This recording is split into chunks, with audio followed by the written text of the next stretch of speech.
Hello, বলো তো আজকে কী নিয়ে এসেছি। জানি তোমরা এতক্ষণে বুঝেই ফেলেছো। আসলে কি বলো তো, অনেক দিন ধরে ভাবছি যে চুলের জন্য না কিছু একটা করা উচিত। তো চুলের জন্য কিছু করা উচিত ভেবে আমি সকালবেলা ঘুম থেকে উঠেই চুলের এই প্যাকটা বানিয়ে রেখেছি। তো এটা কী করে বানিয়েছি সেটা তোমাদের একবার দেখিনি। চলো, এই প্যাকটা বানানোর জন্য আমি নিয়েছি 3টে কলা। কলাটাকে ব্লেন্ড করবো, তাই ব্লেন্ডারে নিয়ে নিলাম। আর তার মধ্যে দেবো পরিমাণ মতো টক দই।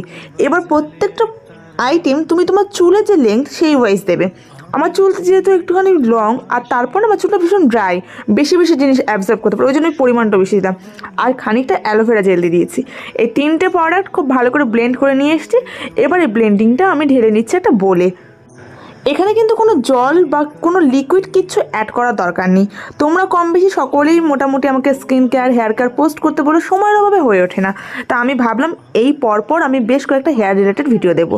দেখো, এই ব্যাটারটার মধ্যে আমি দিয়ে দিলাম খানিকটা হেয়ার সিরাম আর কোকোনাট অয়েল। প্রত্যেকটা একটু ন্যাচারাল বেস দেওয়ার চেষ্টা করবে, বেশি আর্টিফিশিয়াল কিছু দেওয়ার দরকার নেই। যেগুলো তো গন্ধ আছে এইসব প্রোডাক্ট একটু দূরে রাখাই ভালো। তা আমার ওই প্যাকটা একদম রেডি হয়ে গেছে। তো এবারে আমি আমার চুলটা খুব ভালো করে কোম করে নেব। রাতের বেলা বাঁধা ছিল, তো তারপর আর চুল আঁচড়ানো হয়নি। এইগুলো বানাতে বসে পড়েছি। আসলে করব করব ভেবে না, জানো তো, হয়ে ওঠে না, একদমই সময় থাকে না। এর মধ্যে আবার আমার এখন এক্সামও চলছে। তা আমি সময় বুঝে এই ভিডিওগুলো সব তোমাদের জন্য বানিয়ে রেখেছি। আর এরপর কিন্তু স্কিন কেয়ার ভিডিও আসবে, কারণ তোমরা প্রত্যেকে কমেন্ট করো যে দিদি স্কিন কেয়ার হেয়ার কেয়ার দাও।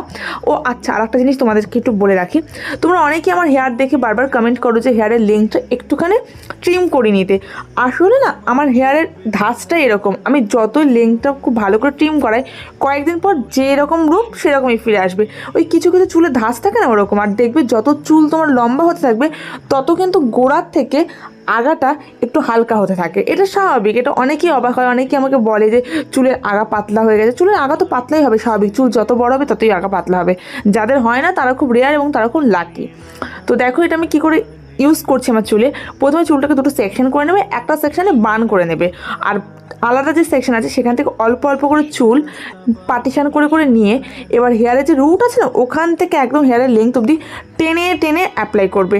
এটাটা হচ্ছে ব্যানানা প্যাক। এই প্যাকটা চুলের জন্য ভীষণ ভালো। তোমরা দেখবে আজকাল অনলাইন যেহেতু আমাদের কাছে ভীষণ অ্যাভেলেবেল, বেশিরভাগ ব্র্যান্ড কিন্তু banana shampoo, banana hair mask বানায়। তো এটা হচ্ছে কাইন্ড অফ একটা হেয়ার মাস্ক, যেটা ব্যানানা এবং টক দই দিয়ে আমরা বানাচ্ছি। আর এখানে কিন্তু চাইলে তুমি মধু অ্যাড করতে পারো।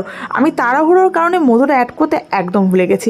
আর অনেকটা কোয়ান্টিটি করেছি, তো চেষ্টা করবে চুলে যাতে চপচপ করে দেওয়া যায়। কারণ গরমকালে দেখবে প্রচণ্ড চুল নোংরা হয় তাড়াতাড়ি অন্য দিনের তুলনায়। কারণ আমি দেখেছি গরমকালে যতই আমরা হেয়ারে শ্যাম্পু করে রাখি না কেন, দুদিন পর দেখবে মাথায় হাত দেবে নোংরা চলে আসে। কারণ ঘামে বেশি তাদের চুল গন্ধ হয়ে যায়, নোংরা হয়ে যায়। আর গরমকালে যা ধুলো, চুল পুরো ধুলো ধুলো হয়ে যায় যারা ডেইলি ট্রাভেল করো বাইরে তাদের জন্য। তো সপ্তাহে যারা রবিবার ছুটি পাও তারা কিন্তু এটা বানিয়ে নিতে পারো। একদম বেশি টাইম লাগবে না, ট্রাস্ট মি। জাস্ট কলা নেবে, একটু টক দই দেবে, মধু দেবে, ঘরে থাকে হেয়ার সিরাম আর কোকোনাট অয়েল আর অ্যালোভেরা জেল দিয়ে করে নেবে।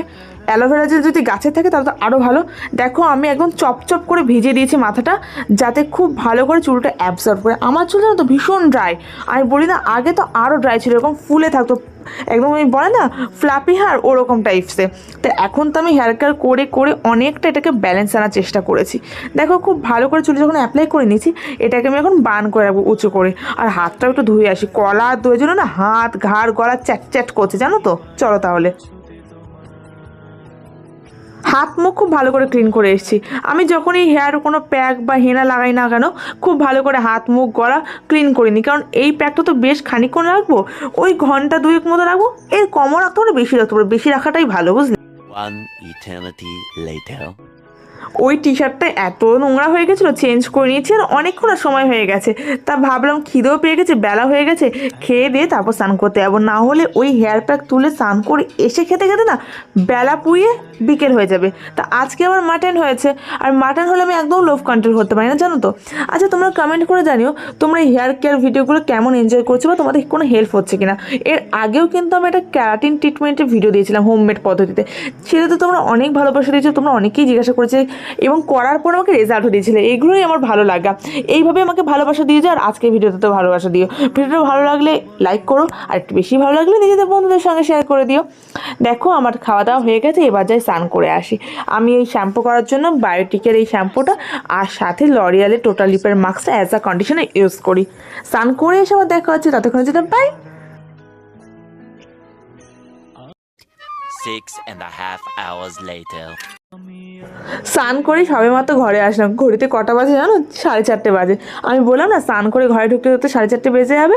আর আজকে একটা নতুন টি শার্ট পরেছি, দাঁড়াও হেয়ার সিরাম অ্যাপ্লাই করবো। আমার মনে হচ্ছে কি হেয়ার সিরাম অ্যাপ্লাই করার দরকার নেই, চুল এত সিল্কি হয়ে গেছে না, ফিঙ্গার দিয়ে চুলটাকে এমনিই কম করে নেওয়া যাচ্ছে।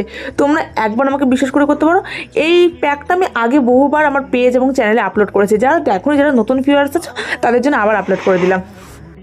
ও হ্যাঁ, এই প্রসঙ্গে বলে রাখি, যারা নতুন ভিডিওটা দেখছো, মানে নতুন আমার পেজের সদস্য, এখনও পেজটাকে ফলো করনি, অবশ্যই বঙ্গলরা ফেসবুক পেজটাকে ফলো করে দিও। আর বঙ্গলরা নামে আমার একটা ইউটিউব চ্যানেলও আছে, চাইলে চ্যানেলটিকে সাবস্ক্রাইব করে পাশে থাকতে পারো।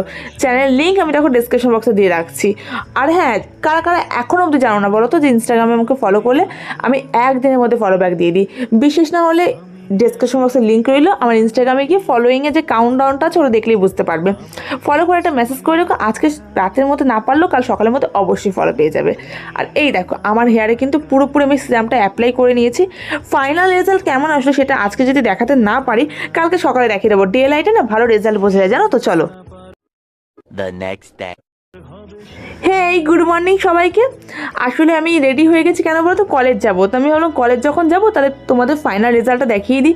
কালকে তো আলো চলে গেছিলো, আর ঘরের আলোতে অত ভালো বুঝতে পারতো না, আর্টিফিশিয়াল আলো তো আমি চাইছিলামও না। এবার তোমরা নিজেরাই দেখো রেজাল্টটা। চুলটা কি ফুরফুরে হয়ে গেছে না, একদম সফট, নরম আর কোমল, যে বলে না চুল কোমল ত্বকের মতো হয়ে গেছে, একদম হাওয়ায় বাতাসে ফুরফুরের মতো উঠছে। আচ্ছা, আমি একটা জিনিস বলে রাখি, আমার চুলে কিন্তু কোনো artificial hair smoothing, keratin treatment বা হেয়ার কালার কিচ্ছু করেনি, পুরোটাই রিয়েল। বা আমি যেটুকু যত্ন করি চুলে পুরোটাই বাড়ি করি। আমি যত সম্ভব চেষ্টা করি পার্লারে বা স্যালনে না যাওয়ার, সেটা স্কিন কেয়ার হোক বা হেয়ার কেয়ার হোক বা বডি রিলেটেড যে কোনো কিছু। তা ওই জন্য আমার চুলে কিন্তু একটু ফ্ল্যাপিনেস আছে। তাও দেখবে আমার চুলটা অনেকটাই তুলনামূলক কিন্তু স্ট্রেটনিং, কারণ আমার চুলে ধাঁচটা এরকম খানিকটা স্ট্রেট, আর এটাকে স্মুথনিং করলে তো আরও বেশি স্ট্রেট হয়। তবে আমার ওইসব আর্টিফিশিয়াল হেয়ার ট্রিটমেন্ট পছন্দ নয়।